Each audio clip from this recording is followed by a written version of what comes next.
Este programa contiene elementos que no pueden ser presenciados por niños, niñas y adolescentes sin supervisión.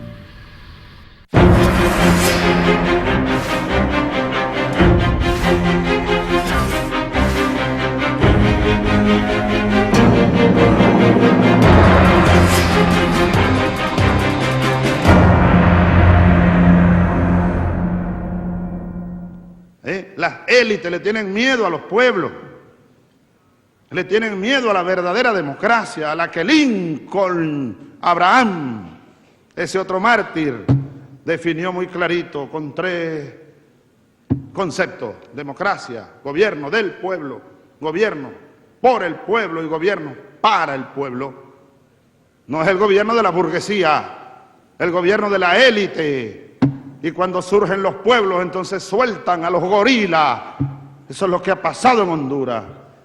Y es lo que pasó en Venezuela en el 2002. Y es lo que pasó en Brasil con João Goulart. Y lo que pasó en Dominicana. ¿Por qué no le permitieron durante el siglo XX al pueblo de América Latina y el Caribe construir su propio destino? No nos lo permitieron. Este siglo es el siglo nuestro. Este siglo, en América Latina y el Caribe, nosotros construiremos nuestro propio camino y nadie podrá evitarlo. Pero nadie podrá evitarlo.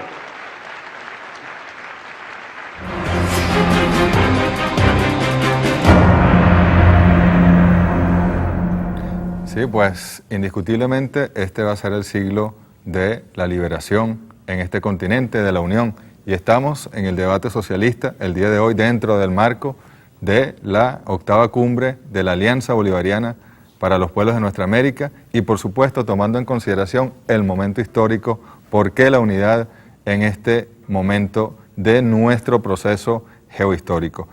Ricardo, buenas noches. Estamos pensando un poco en cómo eso que se está discutiendo, por ejemplo, en La Habana, o que se puede discutir en cualquiera de las cumbres que se llevan adelante, puede reflejarse en las bases de nuestros pueblos. Por ejemplo, el Partido Socialista Unido de Venezuela en sus patrullas, en su Congreso, debe también tratar los temas de la unión, los temas para superar el capitalismo en conjunto, en colectivo, todos los pueblos de nuestra América. ¿Cómo llegamos hasta ese punto? Sí, Jorge, incluso uno de los temas centrales que estaría planteado en esta coyuntura histórica, y probablemente veríamos que es una de las diferencias que tiene con las coyunturas y con la forma de construir la historia en el pasado, tiene que ver con el rol protagónico de los pueblos. Y en el caso del proceso venezolano, el papel de la democracia participativa y protagónica indudablemente es central. Entonces, no son batallas y luchas que de manera aislada tienen los líderes o los que tienen la responsabilidad de conducción de los estados, sino que es una batalla de todo el pueblo para la construcción de esa historia. Es por eso que en el caso del sistema de formación socialista, Simón Rodríguez, y en el caso de las patrullas del partido, se ha asumido precisamente lo que tiene que ver con la discusión de base. Y parte de esa discusión de base tiene que ver con nuestro rol ante la historia, la primera pregunta generadora, que en estos días de final de año, prácticamente lleva a lo que es la necesidad de concluir por lo menos la primera sistematización de esa pregunta. Es decir, cada una de las patrullas reunirse con los colectivos estadales del sistema de formación precisamente para aglutinar y ver cuáles son las primeras conclusiones que de alguna manera ahí tenemos. Por ejemplo, ¿de qué nos sirve la lectura de esa historia para la construcción del presente? ¿Cómo a través de la lectura de la historia podemos agarrar y ver una codificación distinta de lo que es el ALBA? Y cómo a través de la lectura de la historia tenemos probablemente los documentos esenciales, la visión esencial para la construcción del presente. Eso de alguna manera es parte del rol que está ahorita planteado y el papel protagónico. Y quizás una ruptura de paradigma, que es lo que se ha planteado en el caso de las bases en Venezuela.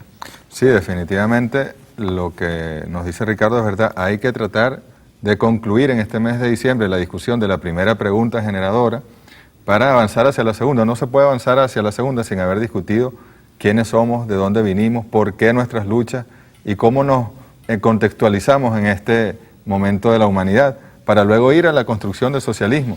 Y además, la sistematización de esa primera pregunta generadora puede ser un gran insumo, no solo para el Congreso Extraordinario del partido que está reunido, sino para las políticas incluso del gobierno en sus distintos niveles, nacional, regional, y para el diseño de las acciones concretas para construir el socialismo a partir de nuestra historia indígena, de nuestra historia afro-venezolana, afro-nuestroamericana y por supuesto de nuestra historia ya como república independiente que no hemos culminado en nuestros pueblos el proceso de independencia y entrando en estos 200 años de conmemoración, de celebración de la independencia política del Imperio Español, debemos tener conciencia de la necesidad imperiosa de avanzar hacia la independencia verdadera, definitiva de nuestros pueblos.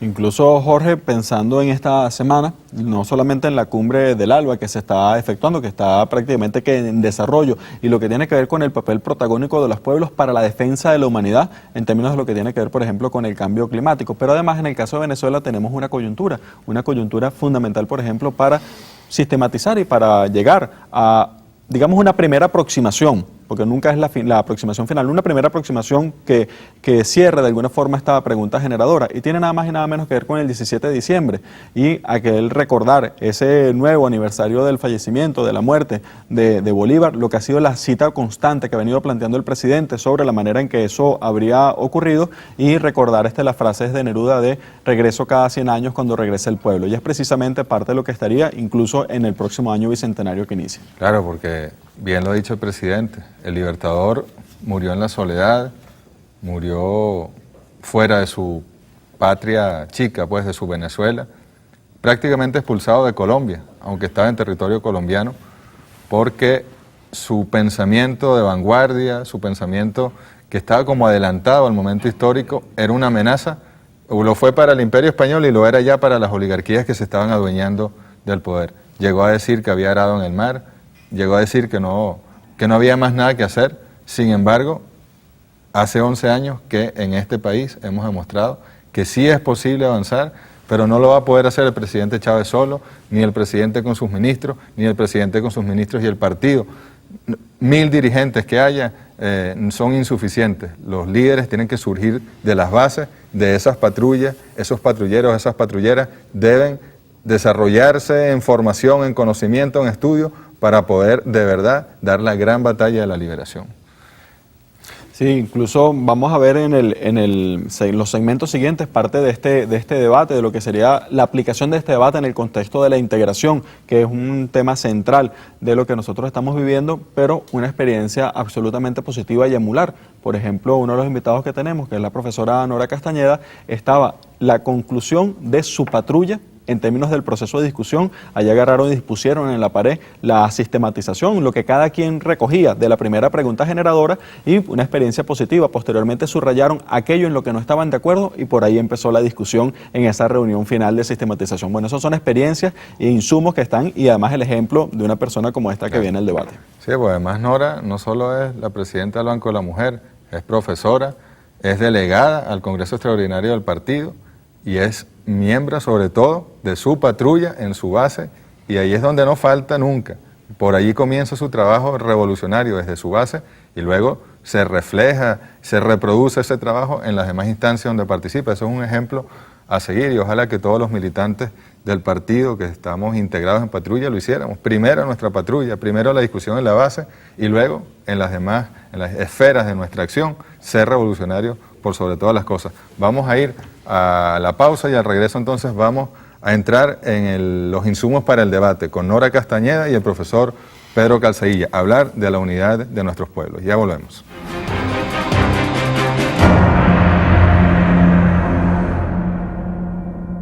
Proceso de construcción desde la base, desde algo inédito que no se había hecho nunca, para definir no solamente el proceso de formación, sino el proceso de construcción de lo que queremos hacer en Venezuela, de lo que queremos hacer con nuestro socialismo.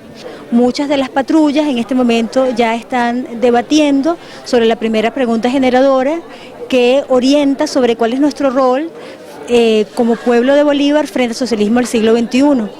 Ir desplegando a lo largo y ancho de todo el país la posibilidad de contar con un sistema de formación para la transformación, que atienda las necesidades orgánicas que tiene el partido desde la patrulla, desde una perspectiva de la pedagogía crítica, social o radical, como la hemos llamado, de construcción colectiva desde la base, y estamos debatiendo precisamente sobre cómo implementar, estimular, motivar el debate sobre las preguntas generadoras que tienen que ver con el reto histórico que estamos llamados a los hijos de Bolívar al inicio del siglo XXI, nuestra visión de lo que debe ser el socialismo y la nueva ética, el nuevo hombre y la nueva mujer.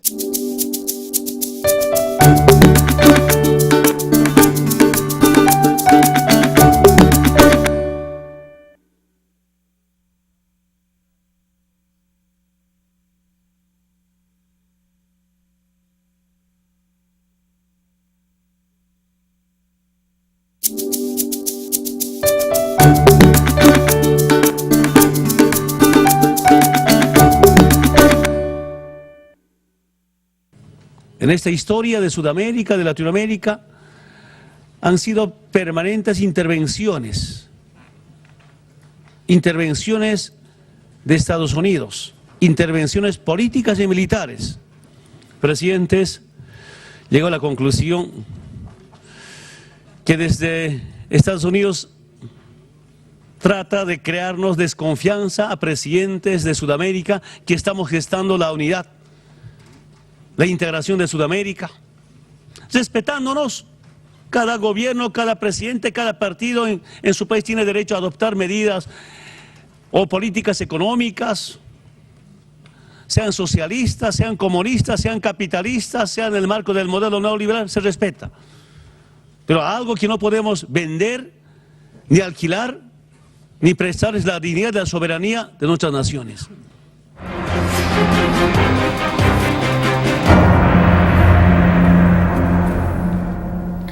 Bien, veíamos al presidente Evo Morales referirse a dos constantes en nuestra historia: la voluntad del pueblo nuestro americano para unirse y, por otro lado, las intervenciones, las injerencias y esa conclusión que alcanzaba el presidente Evo Morales. Los Estados Unidos están empeñados en sabotear nuestro proceso de unidad, en impedirlo. Y precisamente en el primer cuaderno de formación del sistema de formación socialista están nada más y nada menos que documentos como el Manifiesto de Cartagena del Libertador, la Carta de Jamaica, donde asoma ya la necesidad de la unión de toda nuestra América. Está el discurso de Angostura, donde ya profundiza y además se crea la Colombia, la Gran Colombia. Y por supuesto luego tenemos nada más y nada menos que a José Martí con Nuestra América, tenemos también a Mariátegui con la unidad de la América Indoespañola, tenemos a Sandino con el plan de realización del supremo sueño de Bolívar, y tenemos la primera declaración de La Habana de Fidel Castro y al presidente Hugo Chávez acusando los 200 años de agresión del imperialismo. Para hablar de la unidad, para hablar de nuestra integración o unión, están con nosotros la profesora Nora Castañeda, economista, y el profesor Pedro Calzadilla, profesor de la Escuela de Historia de la Universidad Central. Vamos a profundizar con ellos. Nora, quisiéramos comenzar, si nos permite, hablando de esas dos constantes: la voluntad de nuestros pueblos de unirse con todas las características comunes que tenemos y la voluntad de los imperios de impedir esa unión. Sí, ya el Imperio Español nos desunió, colocó fronteras, puntos y rayas, se decía en alguna interpretación musical por allá, por la década del 60. Y nuestros libertadores y nuestras libertadoras hicieron esfuerzos, y luego sus seguidores, todas aquellas personas, tú nombraste a Mariátegui hace un rato, también atrás Simón Bolívar, nuestro libertador,